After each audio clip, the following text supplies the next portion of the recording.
Presiden Joko Widodo resmi meluncurkan program investasi padat karya melalui kerjasama dengan sejumlah perusahaan penanaman modal asing maupun penanaman modal dalam negeri.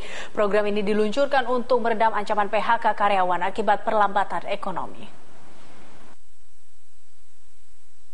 Isu gelombang PHK karyawan yang ditebar para pengusaha akhirnya dihadapi Presiden Joko Widodo dengan program investasi padat karya. Program ini langsung direalisasikan Presiden melalui kerjasama dengan 16 perusahaan investasi padat karya di Provinsi Jawa Barat dan Jawa Tengah dengan target menyerap 121.285 tenaga kerja hingga tahun 2019. Ke-16 perusahaan investasi padat karya yang sedang dalam tahap konstruksi itu terdiri dari 11 penanaman modal asing dan 5 penanaman modal dalam negeri, dengan nilai total rencana investasi sebesar 18,9 triliun rupiah. Ke-16 perusahaan tersebut diperkirakan mampu menyerap 121.285 tenaga kerja dalam 5 tahun ke depan. Menurut Presiden Jokowi, kehadiran 16 perusahaan baru itu membuktikan bahwa di tengah perlambatan ekonomi global, investasi di Indonesia tetap menarik dan memiliki prospek bagus. Karena itu, Presiden meminta para pengusaha untuk ikut menumbuhkan optimisme bersama di tengah perlambatan ekonomi global saat ini. Itu akan berdampak pada pengurangan pengangguran dan nanti mungkin 2 minggu, 3 minggu lagi akan kita sampaikan juga sekian perusahaan, berapa perusahaan yang juga rekrutmen tahun 15 ini juga tidak sedikit. Artinya apa? Bahwa investasi di Indonesia itu masih sangat menarik.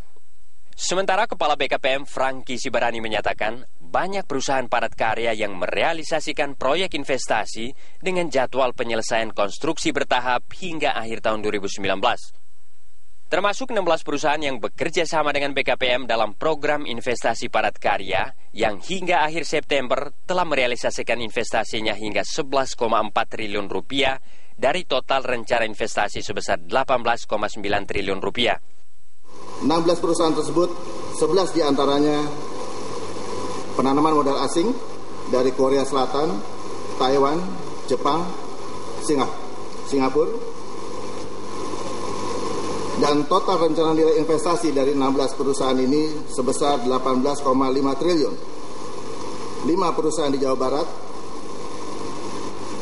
sisanya di Jawa Tengah.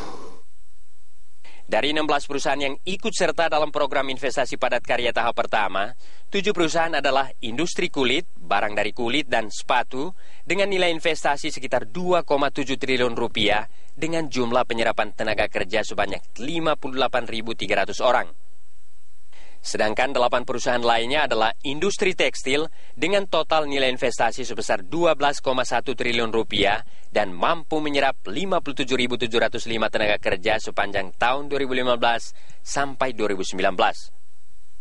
Tim Liputan Berita 1, Balaraja, Banten.